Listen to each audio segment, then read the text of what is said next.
Pam Bondi is out at the Department of Justice. President Trump made the announcement today, and there's no official word on who will permanently replace her. ሰበር ዜና የአሜሪካን ኤምባሲ ከባድ ማስጠንቀቂያ ለትውልደ ኢትዮጵያውያን የአሜሪካ ዜግነት ላላቸው አውጥቷል። ይህን መረጃ ሁላችሁም ሼር ተደራረጉ። በኢትዮጵያ ውድ ኢንፎቴመንት የዩቲዩብ ቻናል ቤተሰቦች እንግዲህ በመግቢያ ላይ እንዳሳየኋችሁ ዛሬ ሁለት ጉዳዮች ላይ ትኩረት የምናደርግ ይሆናል። የመጀመሪያው እንግዲህ እንደተመለከታችሁ ጠቅላይ አቃቤ ሕግ ከስልጣን መነሳታቸውን የሚገልጽ መረጃ ይዤላችኋለሁ። ሁለተኛ ደግሞ በኢትዮጵያ የአሜሪካ አምባሳደር ኤቭሪን ማሲንጋ የሰጡትን ማሳሰቢያ የሚመለከት መረጃ እንመለከታለን። እንግዲህ ወደ መጀመሪያው መረጃ እንተላለፋለን ማለት ነው። እንግዲህ ለዚህ ቻናል አዲስ ከሆናችሁ ሰብስክራይብ ማድረጋችሁን እንዳትረሱ፣ እንደዚሁም ደግሞ የደውል ምልክቷን ከነካችሁ እያንዳንዱ እንደዚህ አይነት መረጃ ያላቸው ቪዲዮዎች አያመልጧችሁ ማለት ነው። እኔ ፋሲል ነኝ። ይህ የኢንፎቴመንት የዩቲዩብ ቻናል ነው። እንግዲህ ወደ መጀመሪያው መረጃ ነው ቀጥታ የምተላለፈው። እንግዲህ ጠቅላይ አቃቤ ሕግ ከስልጣን መነሳታቸው ተገልጿል። እኚህ ጠቅላይ አቃቤ ሕግ ፓም ቦንዲ ናቸው። እንግዲህ ፓም ቦንዲ ከስልጣን የተነሱባቸው ምክንያቶች ምንድናቸው የሚለውን እንመለከታለን። Pam Bondi is out at the Department of Justice. President Trump made the announcement today, and there's no official word on who will permanently replace her as the nation's top lawyer. The president has placed Todd Blanche as acting attorney general. Bondi has been on thin ice for months with the president, first for overpromising on the Epstein files. That created a frenzy by some influencers who lashed out when they realized the documents she released had already been made public. Then yesterday, the president was reportedly not happy after the DOJ's underperformance, arguing to end birthright citizenship before the Supreme Court. የትራምፕ ጠቅላይ አቃቤ ሕግ የሆነችው ፓም ቦንዲ አቶርኒ ጀነራል ፓም ቦንዲ ዛሬ ትራምፕ እንዳባረራት ገልጿል። ትናንትና አንዳንድ ዜናዎች ዘግበው ነበር። በተለይ ፕሬዚዳንት ትራምፕ በሞደርን ሂስትሪ ውስጥ በአሜሪካ ሞደርን ሂስትሪ ውስጥ ወደ ሱፕሪም ኮርት ኦራል ዲቤት ኦራል ሂሪንግ የቃል ክርክር ላይ የተገኘ የመጀመሪያው ፕሬዚዳንት ሆኖ ነበር በሞደርን ሂስትሪ ውስጥ ማለት ነው። ከሱ ጋር ወደ ሱፕሪም ኮርት ለመሄድ በዋይት ሃውስ ተገኝታ ነበር። በሰዓቱ ፓም ቦንዲ እንዳባረራት መግለጹ ለሷ መንገሩን ኒውዮርክ ታይምስ እና ሌሎች የዜና ዘገባዎች ተናግረው ነበር።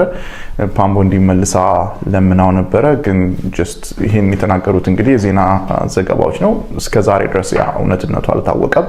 ዛሬ ግን ጠቅላይ አቃቤ ሕጉን እንዳባረራት ራሱ ፕሬዚዳንት ትራምፕ ትሩዝ ሶሻል ላይ በራሱ ሶሻል ሚዲያ ላይ ገልጿል። ይሄን ተከትሎ ብዙ ዜና ዘገባዎችም ያን በመዘገብ ላይ ናቸው። እንግዲህ ፓም ቦንዲ ብዙዎቻችን የምናውቃት በተለየ መልኩ ኮንግረስ ላይ በምትሰጣቸው ስቴትመንቶች ነበረ። ማንኛውም ጥያቄ ስትጠየቅ ጥያቄውን ዲፍሌክት በማድረግ ጥያቄውን ዳይሬክትሊ ሳይሆን ትራምፕን በማሞገስ እንዴት ፕሬዚዳንት ትራምፕን ትናገራላችሁ በማለት የሰዎችን ፐርሶናሊቲ አታክ በማድረግ የምትታወቅ ናት። የትኛውንም ጥያቄዎች እኛ በምናውቀው በምንሰማው ዳይሬክትሊ አትመልስም ነበረ። ዩዥሊ ለምሳሌ ስለ ኤፕስታይን ፋይል ስትጠየቅ ዳው ወይም ደግሞ ማርኬቱ እዚህ ደረጃ ደርሷል፣ ይሄ ማርኬት ጥሩ እየሰራ ነው ብላ ተመልሳለች። ስለ ፕሬዚዳንት ትራምፕ ስትጠየቅ ያን ጥያቄ ጠየቃትን ኮንግረስማን ፐርሶናሊቲ አታክ ማድረግ ወይ ደግሞ ስለ ኢሚግሬሽን ማውራት ዲፍሌክት የሚያደርጉ መልሶችን በመመለስ በተለየ ድምጸት በኃይለኛ ቶን የምትናገር ነበረችና ብዙ ቀልዶች፣ ብዙ ሙዚቃዎች በዚህ ማንነቷ ተሰርቶ ነበር። ለትራምፕ ባሳየችው ታማኝነት እውነት ለመናገር ወደር የሌለው ታማኝነትና ሲኮፋንስ የምንለው በጣም ትራምፕን በማሞገስ ትራምፕን በማክበር ተወዳዳሪ የሌላት አቃቤ ሕግ ነበረች። እንግዲህ ይሄንንም በመናቃቸው የተለያዩ አቃቤ ሕጎች ወይም አተርኒ ጀነራል ሆኖ ባገለገሉ ጋር ሲመዛዘን በጣም ሲኮፋንት ነበረች ማለት ይቻላል። እሱ ብቻ ሳይሆን ብዙ የዲፓርትመንት ኦፍ ጀስቲስን የሚመሩ ሰዎች ኢቨን ኢፍ በፕሬዝዳንቱ የሚሾሙ ቢሆንም በተለየ መልኩ አድሏዊ አለመሆናቸውን ማሳየት ይጠበቅባቸዋል። ምክንያቱም ዲኦጂ ፕሮሲኪዩተራል ሮል አለው። ይሄ ሰዎችን ክሪሚናል ሰዎችን እንደገና ደግሞ ነን ክሪሚናል የሆኑ ወንጀልም ያልሆኑ ኬዞችን ኢንቨስቲጌት የማድረግ ፕሮሲኪዩት የማድረግ ሮል አለው። ስለዚህ ከዚህ አንጻር ፕሬዝዳንቱ በተለየ መልኩ ተጽዕኖ የሚያሳድርባቸው አለመሆናቸውን ለፐብሊኩ ማሳየት መቻል አለባቸው። ሴምብለንስ ኦፍ ኢምፓርሻሊቲን ማሳየት ይኖርባቸዋል። ግን ያን አይነት መጋረጃ በፓም ቦንዲ ዘመን ሙሉ ለሙሉ አተን የምናገኘው ለምሳሌ ፕሬዝዳንቱ በትዊተር ወይም በሶሻል ትሩዝ ሶሻል ላይ ወጥቶ ይሄ ሰውዬ መከሰስ አለበት ብሎ ሲናገር በነጋታው ፓም ቦንዲ ያን ሰው ትከሰዋለች። ግራንድ ጁሪ ሊያቀርበው ኢንዳይት ያደርጉታል፣ እንዲከሰስ ያደርጉታል። እነዚህ ትሬንዶች በተለየ መልኩ ላስት 1 ዓመት እና ከ2 ወር ያሉትን ጊዜዎች የሚያስቃኘን ነበር። የፓም ቦንዲ ያልተጠበቀ ዜና ነው። ምንም እንኳን በኳሊፊኬሽኗ ላይ ባሳየችው ስራዎች ብዙ ሰዎች ዳውት ቢኖርባቸውም ጥርጣሬ ቢኖርባቸውም እኛም ላስት ዊክ ላይ በአንድ ጉዳይ ላይ አንስተናት ነበር። ይሄም ከሲቲዝንሺፕ አንጻር ነው። የዜግነትን ሁኔታ አስመልክቶ የተናገረችው ሲቲዝንሺፕ ኢዝ ኤ ፕሪቪሌጅ ኖት ኤ ራይት፣ ወይም ዜግነት ልክ እንደ ግሪን ካርድ የሚሰጥ እድል እንጂ ራይት አይደለም መብት አይደለም ብላ ነበር። እንግዲህ ዶናልድ ትራምፕ በትናንትናው ዕለት ማለት ሚያዝያ 2 2026 እንደ አውሮፓውያን አቆጣጠር ማለት ነው ሐሙስ ዕለት እንግዲህ እኚህን የዲኦጄ ወይም ደግሞ የዲፓርትመንት ኦፍ ጀስቲስ ወይም ደግሞ ጠቅላይ አቃቤ ሕጓን ከስልጣን ማንሳታቸው በራሳቸው የሶሻል ትሩዝ እንግዲህ ማህበራዊ ድረገጽ ላይ ገልጸዋል ማለት ነው። እንግዲህ ይህ ስልጣን ማጣት ለኚህ እንግዲህ ጠቅላይ አቃቤ ሕግ በጣም ከባድ የሆነ ነገር እንደሆነ እናውቃለን። ሆኖም ግን ከስልጣን እንዲነሱ ምክንያት የሆናቸው ነገሮች ምን እንደሆኑ እንመለከታለን። በመጨረሻ የሰራሁት ቪዲዮ ላይ ስለኚህ ጠቅላይ አቃቤ ሕግ የተናገርኩት ነገር ነበረ። በተለይ ደግሞ በአሜሪካን ሀገር የሚገኙ ማንኛቸውንም ኢሚግራንቶች በተለይ ደግሞ ዜግነት አግኝተው ከየትኛውም ቦታ ላይ የመጡና ዜግነት አግኝተው በአሜሪካ የሚገኙ ነዋሪዎችን በተመለከተ የሰጡት በጣም አነጋጋሪ አጠያቂ የሆነ ሀሳብ ነበር። ይኸውም ደግሞ ናቹራላይዜሽን እንግዲህ ፕሪቪሌጅ እንጂ መብት አይደለም የሚል ነገር ተናግረው እንደነበር በቪዲዮ ላይ ጠቀስ አድርጌ ነበር በመጨረሻ በሰራሁት ቪዲዮ ላይ። ምክንያቱም ዜግነታችሁን በየትኛውም ሰዓት ላይ ልንነጥቃችሁ እንችላለን። ስልጣናችሁ ወይም ስልጣናችን ይሄንን ይሰጠናል፣ ይሄን መብት ይሰጠናል። ስለዚህ የእናንተ ዜግነት ፕሪቪሌጅ እንጂ ወይም ደግሞ የምንሰጣችሁ ስጦታ እንጂ መብታችሁ አይደለም የሚል ነገር ተናግረው እንደነበር እናውቃለን። ይሄም ተገልጾ ነበረ። እኚህ ሴት ከስልጣን እንዲነሱ ያደረጓቸው ምክንያቶች ምን እንደነበሩ እንመለከታለን። እንግዲህ እንደምታውቁት እኚህ ጠቅላይ አቃቤ ሕግ የዶናልድ ትራምፕ ኃይለኛ ቀንደኛ ደጋፊ ነበሩ። እንደውም ብዙዎች ዶናልድ ትራምፕን በተመለከተ ለሚያነሷቸው ጥያቄዎች እንዴት ዶናልድ ትራምፕን ትናገራላችሁ የሚል ክርክርም ጭምር ያነሱ ነበረ።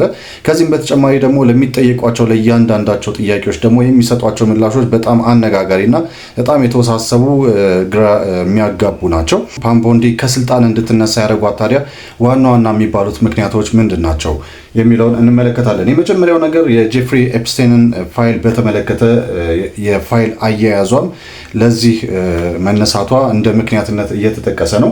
ይሄ ትልቁና ዋነኛው ምክንያት ነው እየተባለ ነው እየተጠቀሰ ያለው። ምክንያቱም ፓም ቦንዲ የኤፕስቴንን ፋይል መዝገቦችና ሰነዶች ለሕዝብ ይፋ በማድረግ ረገድ የተከተለችው አቋም እንግዲህ እና አካሄድ በትራምፕ ደጋፊዎችና በሪፐብሊካን የምክር ቤት አባላት ዘንድ ከፍተኛ ትችት እንዲነሳባት እንዳረገ ታውቋል።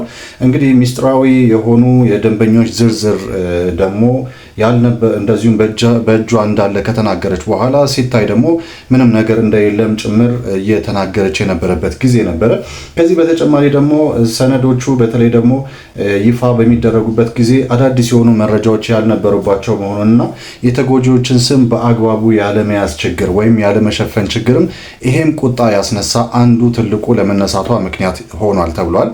ይሄ የመጀመሪያው ነው። በሁለተኛ ደረጃ ደግሞ የፖለቲካ ተቀናቃኞችን የመክሰስ ፍጥነትን በተመለከተ ነው። ትራምፕ እንግዲህ ፓም ቦንዲ የፖለቲካ ተቀናቃኛቸውን ለምሳሌ በፊት የቀድሞ የኤፍቢአይ ዳይሬክተር ጄምስ ኮሚን እና የኒውዮርክ ጠቅላይ አቃቤ ሕግ ሌቲሻ ጄምስን በመክሰሱ ረገድ ያሳየችው ለዘብተኝነት እንደዚሁም ደግሞ ፈጣን በሆነ መንገድ ለፍርድ አላቀረበችም የሚል ጥያቄ ነበረባቸው። ይሄ ደግሞ ምንም አላረካቸውም። ከዚህም በተጨማሪ እንዳበሳጫቸውም ተገልጿል። ሌላው የተቋሙ አስተዳደራዊ ሁኔታም ነው። ምክንያቱም እሷ በጠቅላይ አቃቤ ሕግ በሰራችባቸው ጊዜያት በሙሉ በዛ በጠቅላይ ፍርድ ቤት የነበሩ አብዛኞቹ ሰራተኞች የመልቀቂያ ደብዳቤ እያስገቡ ስራቸውን በገዛ ፈቃዳቸው እስከ መተው ድረስ ያደረሳቸው የአስተዳደራዊ ችግር እንደነበረም ተገልጿል። እንግዲህ እነዚህና የመሳሰሉት ሌሎች ጉዳዮች ፓም ቦንዲ ከስልጣኗ እንድትነሳ ምክንያት ሆኗል ተብሏል። እንግዲህ ትራምፕ በፓም ቦንዲ ምትክ ታዲያ ቀድሞ የግል ጠበቃቸውን ቶድ ብላንችን ነው አክቲንግ አቶርኒ ጀነራል አድርገው ለጊዜው የሾሙት ማለት ነው። እንግዲህ ከዚህ በኋላስ ያለው ሁኔታ ምን ይሆናል የሚለውን አብረን የምንመለከት ይሆናል። ፓም ቦንዲ በበኩሏ ለፕሬዚዳንቱ ያላትን ታማኝነት እንደቀጠለ እንደዚሁም ደግሞ ወደ ግል ዘርፍ ስራ እንደምትሸጋገር በሰጠችው መግለጫ ተናግራለች ማለት ነው። ይሄ እንግዲህ የመጀመሪያው መረጃ ነበር ያስኩላችሁ። ወደ ሁለተኛው መረጃ እንተላለፋለን። ሰበር ዜና። የአሜሪካን ኤምባሲ ከባድ ማስጠንቀቂያ ለትውልደ ኢትዮጵያውያን የአሜሪካ ዜግነት ላላቸው አውጥቷል። ይህን መረጃ ሁላችሁም ሼር ተደራረጉ። በኢትዮጵያ የአሜሪካን አምባሳደር የሆኑት ኤርቪን ማሲንጋ ይህንን መልእክት አስተላልፈዋል። በአሁኑ ወቅት በኢትዮጵያ የቆይታ ጊዜያችሁ በማለፉ ምክንያት የቅጣት ክፍያ እየተከማችባችሁ የምትገኙ ትውልደ ኢትዮጵያውያን የአሜሪካን ዜጎች የኢትዮጵያ መንግስት ባቀረበው በጊዜ የተገደበ እድል እንድትጠቀሙ ላበረታታችሁ እወዳለሁ። የኢትዮጵያ ኢሚግሬሽንና ዜግነት አገልግሎት ትውልደ ኢትዮጵያውያን የአሜሪካን ዜጎች ወደ ህጋዊ አሰራር እንዲገቡ እድል ሰጥቷል። ይህ እድል የሚቆየው ከመጋቢት 15 እስከ ግንቦት 15 ቀን 2018 ዓ.ም ባለው ጊዜ ውስጥ ነው። እድሜያቸው ከ18 ዓመት በታች የሆኑ ልጆች ቅጣታቸው ሙሉ በሙሉ ተሰርዞላቸዋል። የኢትዮጵያ ተወላጅነት መታወቂያ ካርድ ወይንም ቢጫ ካርድ ማግኘት ይችላሉ። እድሜያቸው ከ18 ዓመት በላይ የሆኑ አዋቂዎች በበኩላቸው ከቅጣት ክፍያው ግማሽ የሚሆነውን በመክፈል የኢትዮጵያ ተወላጅነት መታወቂያ ካርድ ወይንም ቢጫ ካርድ ማውጣት ይችላሉ። የኢሚግሬሽን ቅጣት ያለባችሁ ትውልደ ኢትዮጵያውያን የአሜሪካን ዜጎች ይህንን አጋጣሚ በመጠቀም በኢትዮጵያ ያላችሁን የቆይታ ሁኔታ ህጋዊ እንድታደርጉ አበረታታችኋለሁ።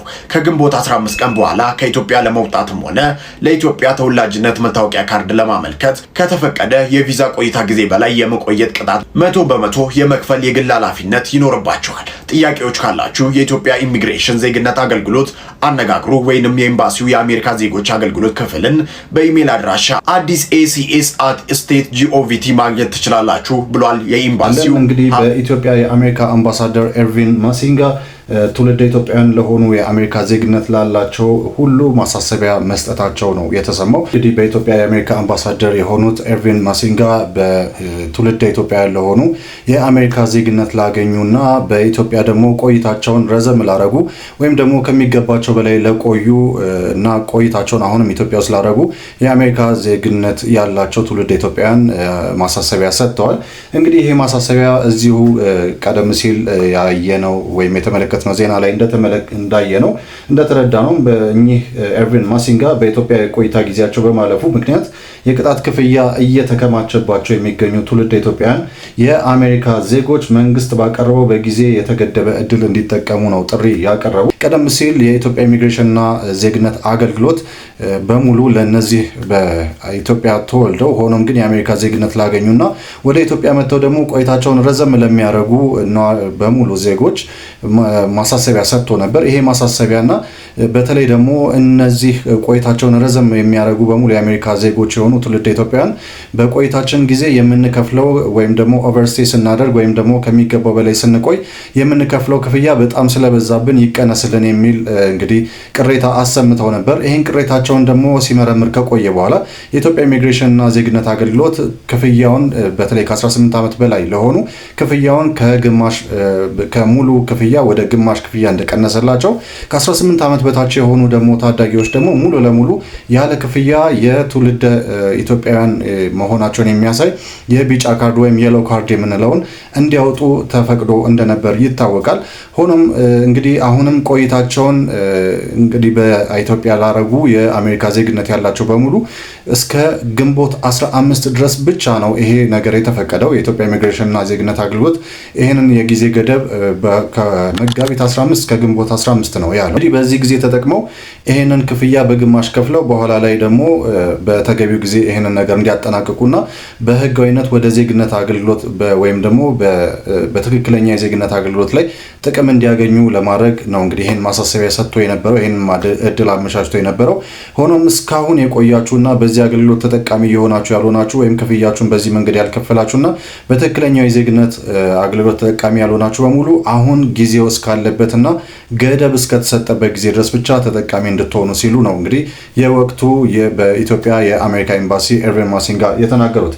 እንግዲህ ይህ እስከ ግንቦት 15 ድረስ ያለው የጊዜ ገደብ ከተጠናቀቀ ግን ሙሉ ክፍያ ያለምንም ነገር ሙሉ ክፍያ እንድትከፍሉ ትገደዳላችሁ። ወደ አሜሪካ ለመመለስ የሚሆን እንደዚሁም ደግሞ በቆይታ አግኝታችሁ የምትከፍሉት ክፍያ ሙሉ ክፍያ ይሆናል ተብሏል። ይህን ቢጫ ካርድ ለማውጣት ማለት ነው። ስለዚህ ይህን የተመለከተ መረጃ ነው ይዤላችሁ የቀረብኩት። እንግዲህ ዛሬ በሁለቱ መረጃ ነው የመጣሁት።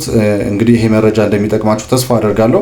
በተለይ ደግሞ በአሜሪካ የምትገኙ ኢትዮጵያ ነዋሪዎች እንደዚሁም ደግሞ በኢትዮጵያ ያላችሁ የአሜሪካ ዜግነት አግኝታችሁ ግን ከሚገባችሁ በላይ ኢትዮጵያ ውስጥ እየቆያችሁ ያላችሁ እስከ ግንቦት 15 ባለው ጊዜ ተጠቅማችሁ የቢጫ ካርዱን ማውጣትና እንደዚሁም ደግሞ የሚፈለግባችሁን ክፍያ እንድትከፍሉ የሚል መረጃ ነው የወጣው። እንግዲህ በሚቀጥለው ደግሞ በሌላ አዳዲስ መረጃዎች ተመልሰን እንመጣለን። ለዚህ ቻናል አዲስ ከሆናችሁ ሰብስክራይብ ማድረጋችሁን አትርሱ። እንደዚሁም የደወሏን ምልክት ከነካችሁ ደግሞ ማንኛውም መረጃ አያመልጣችሁ ማለት ነው። እኔ ፋሲል ነበርኩኝ። ይህ የኢንፎቴይንመንት የዩቲዩብ ቻናል ነው።